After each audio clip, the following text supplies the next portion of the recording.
السلام علیکم ورحمۃ اللہ وبرکاتہ۔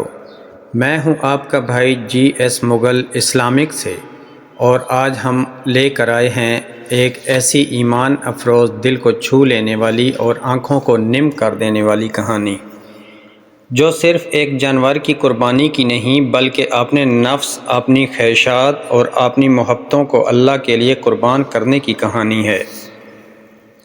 آج کی یہ کہانی آپ کے دل کے اندر سوئے ہوئے ایمان کو جگا دے گی، تو آخر تک ضرور دیکھیے گا۔ جب ذی الحج کا چاند آسمان پر نمودار ہوتا ہے تو دنیا بھر کے مسلمانوں کے دلوں میں ایک عجیب سی کیفیت پیدا ہو جاتی ہے۔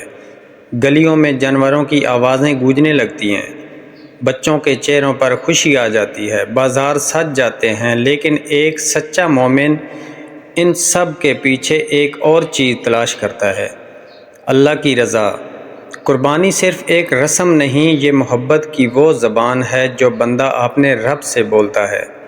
یہ وہ عبادت ہے جس میں انسان اپنے دل کی سب سے عزیز چیز اللہ کے قدموں میں رکھ دیتا ہے، اور یہی سبق ہمیں حضرت ابراہیم علیہ السلام کی زندگی سے ملتا ہے۔ حضرت ابراہیم علیہ السلام اللہ کے وہ عظیم نبی تھے جنہوں نے پوری زندگی اللہ کی اطاعت میں گزار دی۔ جب پوری قوم بتوں کی پوجا کرتی تھی، تب بھی وہ ایک اللہ کی عبادت کرتے تھے۔ لوگوں نے انہیں دھمکیاں دیں، آگ میں پھینکا، لیکن ان کے دل میں اللہ کی محبت کم نہ ہوئی۔ آگ ان کے لیے ٹھنڈی ہو گئی، کیونکہ جو شخص اللہ کے لیے سب کچھ چھوڑ دیتا ہے، اللہ اس کے لیے ناممکن کو ممکن بنا دیتا ہے۔ وقت گزرتا گیا، حضرت ابراہیم علیہ السلام بوڑھے ہو گئے، لیکن اولاد نہ تھی۔ ہر رات وہ اللہ سے دعا کرتے، ان کی آنکھوں میں ایک خواہش تھی، ایک امید تھی کہ اللہ انہیں ایک نیک بیٹا عطا فرمائے۔ اور پھر ایک دن اللہ نے ان کی دعا قبول فرما لی۔ حضرت اسماعیل علیہ السلام پیدا ہوئے، گھر میں خوشیوں کی بہار آ گئی۔ حضرت ابراہیم علیہ السلام اپنے بیٹے سے بے حد محبت کرتے تھے۔ وہ ان کی آنکھوں کی ٹھنڈک تھے، ان کے ساتھ کھیلتے، انہیں سینے سے لگاتے، ان کے چہرے کو دیکھ کر مسکراتے۔ ایک باپ کے لیے اس سے بڑی خوشی کیا ہو سکتی ہے کہ بڑھاپے میں اسے ایک فرمانبردار بیٹا مل جائے۔ لیکن اللہ اپنے خاص بندوں کا امتحان لیتا ہے۔ ایک رات حضرت ابراہیم علیہ السلام نے خواب دیکھا کہ وہ اپنے بیٹے کو اللہ کی راہ میں قربان کر رہے ہیں۔ وہ گھبرا کر اٹھ گئے۔ یہ خواب عام نہ تھا، کیونکہ انبیاء کے خواب سچے ہوتے ہیں۔ اگلی رات پھر وہی خواب آیا، پھر تیسری رات بھی۔ اب انہیں یقین ہو گیا کہ یہ اللہ کا حکم ہے۔ سوچئے، ایک باپ جس نے ساری زندگی اولاد کی دعا کی ہو، بڑھاپے میں بیٹا ملا ہو، وہی بیٹا اب اللہ کی راہ میں قربان کرنے کا حکم مل جائے، دل پر کیا گزرے گی ہوگی۔ لیکن حضرت ابراہیم علیہ السلام اللہ کے سچے بندے تھے، ان کے دل میں اللہ کی محبت ہر چیز سے بڑھ کر تھی۔ انہوں نے اپنے بیٹے حضرت اسماعیل علیہ السلام سے کہا: اے میرے بیٹے، میں نے خواب دیکھا ہے کہ میں تمہیں اللہ کی راہ میں ذبح کر رہا ہوں، تمہاری کیا رائے ہے؟ یہ سن کر حضرت اسماعیل علیہ السلام نے وہ جواب دیا جو قیامت تک ایمان والوں کے دلوں کو روشن کرتا رہے گا۔ انہوں نے کہا: اے میرے والد، آپ کو جو حکم ملا ہے وہ کر گزریے، انشاءاللہ آپ مجھے صبر کرنے والوں میں پائیں گے۔ اللہ اکبر! یہ تھا ایمان، یہ تھا اللہ سے محبت کا وہ مقام جہاں انسان اپنی جان بھی خوشی خوشی اللہ کے حوالے کر دیتا ہے۔ نہ باپ پیچھے ہٹا، نہ بیٹا ڈرا۔ پھر وہ وقت آیا جب باپ اپنے بیٹے کو لے کر منار کی طرف روانہ ہوا۔ راستے میں شیطان آیا، اس نے حضرت ابراہیم علیہ السلام کے دل میں وسوسہ ڈالنے کی کوشش کی۔ کہا کہ تم کیا کر رہے ہو، اپنا اکلوتا بیٹا قربان کرو گے؟ لیکن حضرت ابراہیم علیہ السلام نے شیطان کو کنکریاں مار کر بھگا دیا۔ پھر شیطان حضرت ہاجرہ کے پاس گیا، لیکن وہ بھی ایمان والی عورت تھیں، انہوں نے بھی شیطان کو رد کر دیا۔ پھر شیطان حضرت اسماعیل علیہ السلام کے پاس آیا، مگر وہ بھی ثابت قدم رہے۔ یہی وجہ ہے کہ آج بھی مسلمان حج میں شیطان کو کنکریاں مارتے ہیں، تاکہ یاد رہے کہ اللہ کی راہ میں سب سے بڑی رکاوٹ شیطان اور نفس ہے۔ پھر وہ لمحہ آ گیا، حضرت ابراہیم علیہ السلام نے اپنے بیٹے کو زمین پر لٹایا، کہا جاتا ہے کہ انہوں نے اپنے بیٹے کی آنکھوں پر پٹی باندھ دی تاکہ محبت ہاتھ نہ روک سکے۔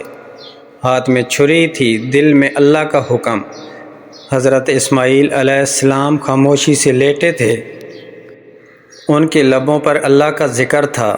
آسمان کے فرشتے یہ منظر دیکھ کر کانپ اٹھے، زمین خاموش تھی، ہوا رک گئی تھی۔ ایک باپ اپنے بیٹے کو اللہ کی رضا کے لیے قربان کرنے جا رہا تھا۔ حضرت ابراہیم علیہ السلام نے چھری چلائی، لیکن اللہ نے حضرت اسماعیل علیہ السلام کو بچا لیا اور ان کی جگہ ایک دمبا بھیج دیا۔ آسمان سے آواز آئی، اے ابراہیم، تم نے اپنا خواب سچ کر دکھایا، بے شک ہم نیکی کرنے والوں کو ایسا ہی بدلہ دیتے ہیں۔ حضرت ابراہیم علیہ السلام کا امتحان مکمل ہو گیا۔ اللہ نے دکھا دیا کہ قربانی صرف جانور کی نہیں ہوتی، قربانی دل کی ہوتی ہے۔ قربانی اپنی سب سے محبوب چیز اللہ کے لیے چھوڑ دینے کا نام ہے۔ آج ہم بھی قربانی کرتے ہیں، جانور خریدتے ہیں، تصویریں بناتے ہیں، خوشیاں مناتے ہیں، لیکن سوال یہ ہے کہ کیا ہمارے دل میں وہی اخلاص ہے؟ کیا ہم نے کبھی اپنے گناہوں کو قربان کیا؟ کیا ہم نے اپنی ضد، اپنی نفرت، اپنے غرور کو اللہ کے لیے چھوڑا؟ اصل قربانی تو یہ ہے۔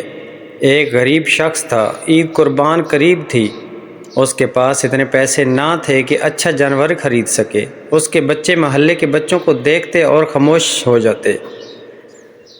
وہ شخص رات بھر جاگتا رہا، اس کی آنکھوں میں آنسو تھے۔ اس نے اللہ سے دعا کی، یا اللہ، میرے پاس کچھ نہیں، لیکن میرا دل تیرے لیے سچا ہے۔ اگلے دن ایک شخص اس کے دروازے پر آیا اور کہنے لگا، بھائی، میں نے 2 جانور خریدے تھے، ایک تمہارے لیے لے آیا ہوں۔ وہ غریب آدمی رو پڑا، اسے سمجھ آ گئی کہ اللہ دلوں کی نیت جانتا ہے۔ قربانی صرف امیروں کے لیے نہیں، اللہ کے لیے سچی محبت رکھنے والوں کے لیے ہے۔ آج کتنے لوگ ہیں جو مہنگے جانور خریدتے ہیں لیکن ان کے دل تکبر سے بھرے ہوتے ہیں، اور کتنے غریب ہیں جن کے پاس چھوٹا جانور ہوتا ہے مگر ان کے دل اخلاص سے بھرے ہوتے ہیں۔ اللہ گوشت نہیں دیکھتا، اللہ دل دیکھتا ہے۔ قربانی ہمیں انسانیت بھی سکھاتی ہے۔ جب ہم گوشت غریبوں میں تقسیم کرتے ہیں، ان کے گھروں میں خوشی جاتی ہے۔ وہ بچے جو سارا سال گوشت نہیں کھا سکتے، عید کے دن مسکراتے ہیں۔ ایک ماں اپنے بچوں کے لیے سالن بناتی ہے اور اللہ کا شکر ادا کرتی ہے۔ یہی اسلام کی خوبصورتی ہے، یہی قربانی کا اصل پیغام ہے۔ یاد رکھیں، عید قربان صرف نئے کپڑوں اور جانوروں کا نام نہیں، یہ اپنے اندر کے غرور کو ذبح کرنے کا نام ہے۔ یہ اللہ سے محبت کا نام ہے۔ یہ اس بات کا اعلان ہے کہ یا اللہ، اگر تو حکم دے تو ہم اپنی سب سے محبوب چیز بھی تیرے لیے قربان کر دیں۔ آج اگر ہم چاہتے ہیں کہ ہماری زندگیوں میں سکون آئے، گھروں میں برکت آئے، دلوں میں ایمان آئے، تو ہمیں حضرت ابراہیم علیہ السلام والا یقین پیدا کرنا ہوگا۔ ہمیں اللہ پر مکمل بھروسہ کرنا ہوگا، کیونکہ جو اللہ کے لیے قربانی دیتا ہے، اللہ اسے کبھی ضائع نہیں کرتا۔ ہو سکتا ہے آج آپ کسی مشکل میں ہوں، ہو سکتا ہے آپ کے دل میں کوئی دکھ ہو، لیکن یاد رکھیں، اللہ اپنے بندوں کو آزماتا ضرور ہے، چھوڑتا نہیں۔ حضرت ابراہیم علیہ السلام نے بھی آزمائش دیکھی تھی، لیکن آخر میں اللہ نے انہیں کامیابی دی۔ عید قربان ہمیں یہی سکھاتی ہے کہ اگر اللہ کے لیے قربانی دو گے تو اللہ تمہیں دنیا اور آخرت دونوں میں عزت دے گا۔ اپنے دلوں کو صاف کریں، رشتوں کو جوڑیں، غریبوں کی مدد کریں، اور اس عید پر صرف جانور نہیں بلکہ اپنے گناہوں کو بھی قربان کریں۔ شاید یہی قربانی ہمیں اللہ کے قریب کر دے، شاید یہی آنسو ہماری بخشش کا سبب بن جائیں، شاید یہی اخلاص قیامت کے دن ہمارے کام آ جائے۔ اللہ تعالی ہم سب کو سچی قربانی کی روح سمجھنے کی توفیق عطا فرمائے، آمین۔ اگر آج کی یہ ایمان افروز کہانی آپ کے دل کو چھو گئی ہو تو ویڈیو کو لائک ضرور کریں، اپنے دوستوں اور گھر والوں کے ساتھ شیئر کیجئے، اور ہمارے چینل جی ایس مغل اسلامک کو سبسکرائب کر لیجئے تاکہ ایسی مزید دل کو چھو لینے والی اسلامی کہانیاں آپ تک پہنچتی رہیں۔ اللہ آپ سب کو عید قربان کی حقیقی خوشیاں نصیب فرمائے، آمین۔